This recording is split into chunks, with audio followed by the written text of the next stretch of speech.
Recently, I've had a request for a video about how to strengthen the spine for osteoporosis without going to the gym.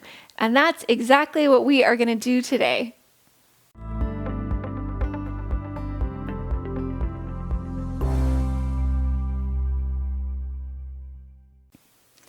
Hi, I'm Sarah, and I'm a 500-hour trained yoga teacher with additional training that's specific for osteoporosis and yoga.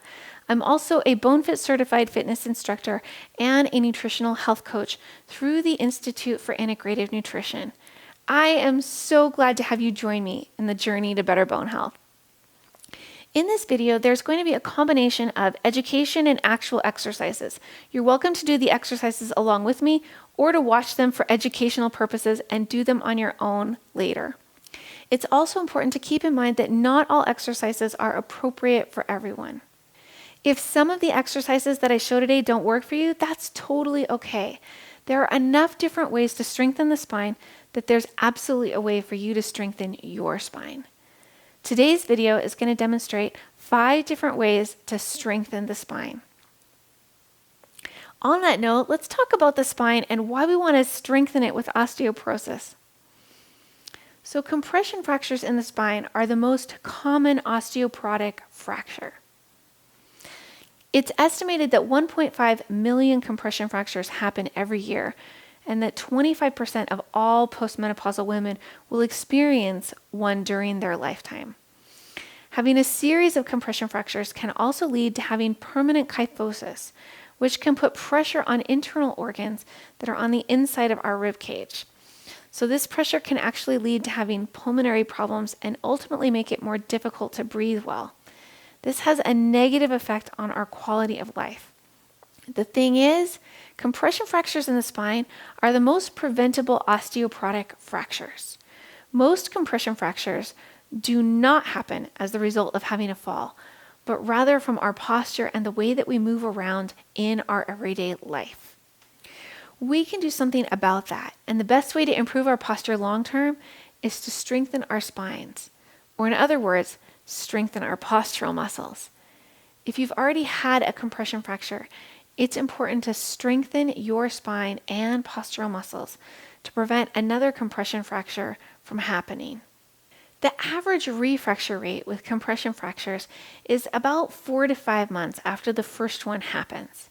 So there was a study performed in 2008 that showed that strengthening the extensor muscles of the spine pushed the refracture average out by about 2.5 years with vertebroplasty surgery, and it pushed the refracture average out by about 5 years without surgery and just strengthening the extensor muscles of the spine. This makes strengthening the spine and our postural muscles an essential part of improving our bone health and our quality of life in general. This brings us to the question, how do we strengthen our spines? What exercises can be done to strengthen the spine at home without going to the gym? Number 1 on our list of 5 ways to strengthen the spine is to do small back bends, such as baby cobra, half locust, or sphinx pose. And yes, that's really 3 poses, but they're all working on the same basic muscle groups, so I've grouped them together as one.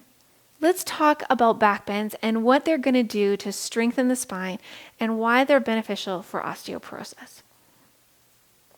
Back bends lengthen the spine. This is something that we definitely want with osteoporosis. With bone loss, we have the potential for the spine to compress in on itself with fractures. And by working to create length in the spine, we actually help to keep good spacing between the vertebrae. Length also helps to improve our posture. The muscles that have to work to hold ourselves in small back bends also build strength in our backs, shoulders, and even a bit in our hips.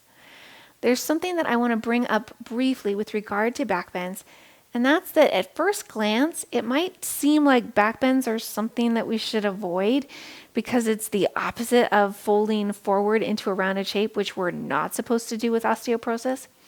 There are actually some distinct differences that I want to point out. When you look at the motion of rounding forward with the spine, there isn't anything to prevent you from just continuing to move forward in this way. Without bone loss, moving this way doesn't lead to fracture, it's just fine. But with bone loss, suddenly it puts a lot of stress on the bones that the bone no longer has the ability to support properly. So it would then make sense that we would be putting the same kind of pressure on our spines with back bends, but in truth, we aren't doing that. The reason why is that we have a spinuous process all along the backs of our spines. The back part has nerves running through it, and the movement is actually restricted. So the spinuous process actually continues to grow throughout our lives, restricting our ability to move in this region, and it gradually increases the restriction of movement over time. This is why some children are incredibly flexible and can bring their feet to their heads while they're playing, but then they can't do that same thing later on in life. So let's do some back bends together. To come in and do a baby cobra, lie down on your side and then roll over onto your belly. Bring your hands underneath your shoulders and keep your arms tight into your chest. And then let your forehead come down to the floor.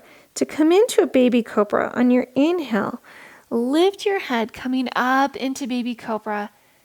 And then as you exhale, roll down. Another option when you inhale and come into baby cobra is to lift your hands just off the mat, really using the muscles in your back to hold yourself up. And go ahead and lower down. The next back bend that I'd like to show is to come into Sphinx pose. So to come into Sphinx pose, you'd bring both arms out in front of you, keeping your forearms down on the mat. Legs come out long behind and lift up through the crown of your head, really working to strengthen the muscles of your back. And at the same time, you also get to stretch the muscles in your belly. And then from here, you could take several breaths, several slow, steady breaths.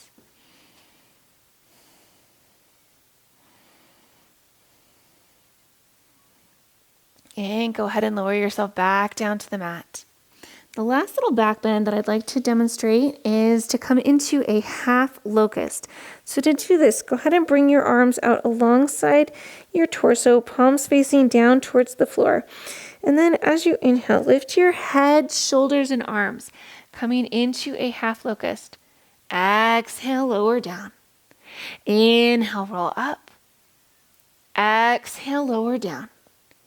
Inhale, roll up, and this time, stay here. See if you can take a few breaths here.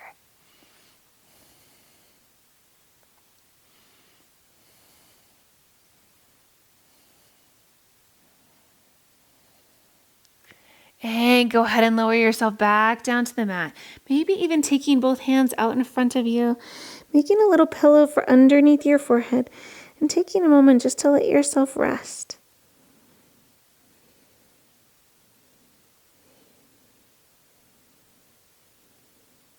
And those are our 3 small back bends for today. To make your way back up into a seated position safely with osteoporosis, you could choose to lift yourself up coming into a tabletop position, or you could choose to roll back over onto your side and make your way up into a seated position. Second on our list today is the bird dog exercise. The bird dog exercise is interesting. It requires using both our core and our glute muscles, which are both really important parts of strengthening our spines. Our core muscles work to support and stabilize our spines. Our glutes are actually part of the extensor muscles.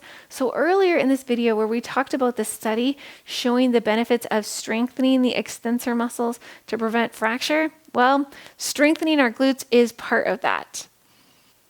In addition to working our core and glute muscles, the bird dog exercise also strengthens the multifidus muscle, which is one of the deep muscles in our backs. The multifidus is responsible for helping our backs to extend when we reach for something. It also works together with our deep abdominal muscles, providing stability for our spines and even our pelvic floor. To come in and do the bird dog exercise, walk your hands out in front of you, making your way into a tabletop position, making sure that your spine doesn't come into a rounded position. Knees are going to be underneath your hips, hands are underneath shoulders. So from here, take one leg back behind you. I'm going to take my right leg back behind me, and then take your left arm out in front of you. Using your tummy muscles to keep yourself steady and stable. And take several breaths here.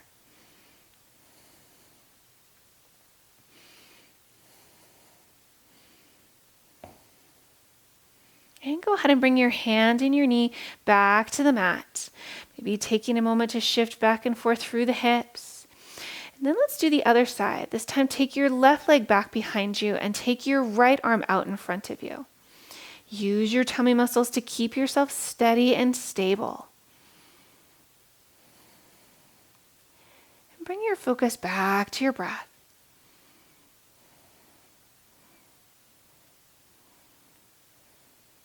And go ahead and bring your hand and your knee back to the mat. Maybe taking a moment to shift back and forth through the hips. And go ahead and make your way out of your tabletop. The third exercise for us to talk about today is extended side ankle. This is a standing exercise. It can be adapted to do with a chair if you need it. This pose actually strengthens both the hips and the legs as well as the spine. But since our focus today is on the spine, let's talk about what this pose does for the spine. This pose stretches and lengthens the spine, which we've already mentioned today, but it also opens up through the side body, which is really important for improving the health of our spines with bone loss. Opening up through the side body is a great way to take pressure off of the internal organs inside the rib cage. Opening up through the side body has been scientifically shown to help take pressure off of the lungs when someone has permanent kyphosis. Extended side ankle is one way to open up through the side body, increasing the mobility of the spine and helping to fight against any potential kyphosis. To come into extended side ankle, step your feet out to the sides. Turn your right toes towards the end of the mat and bend your right knee, stacking it over your ankle. Hips stay open to the side and bring your right arm down to your right thigh, reaching your left arm up and over, coming into extended side ankle. And then from here, see if you can bring your right ribs forward, even just a tiny little bit. And bring your focus to your breath.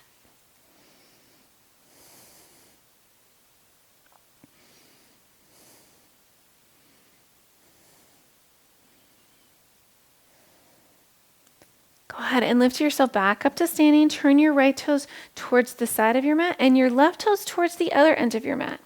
From here, go ahead and bend your left knee, stacking it over your ankle. Hips are open to the sides. Bring your left arm down to your left thigh and reach your right arm up and over. This time, seeing if you can bring your left ribs forward, even just a tiny little bit. And bring your focus back to your breath.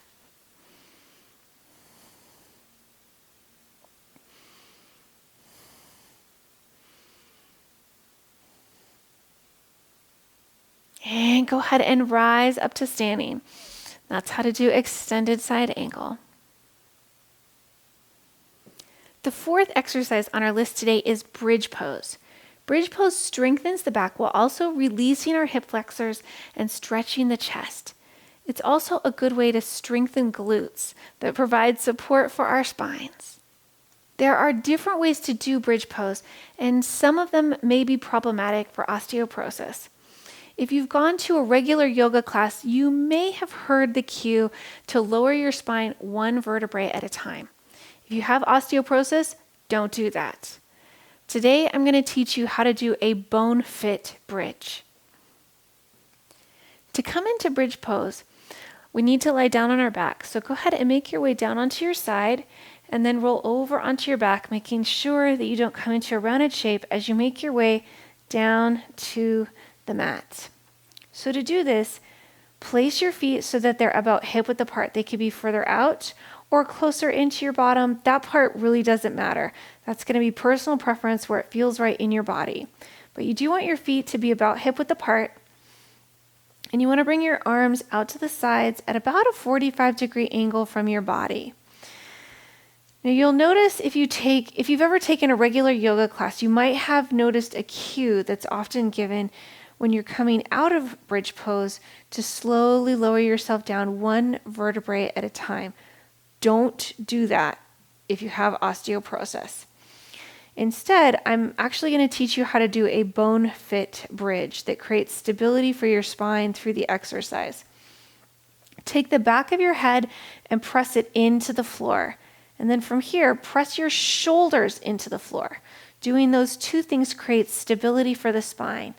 And then on your next inhale, lift both hips up towards the sky, coming into bridge pose. Bring your focus back to your breath.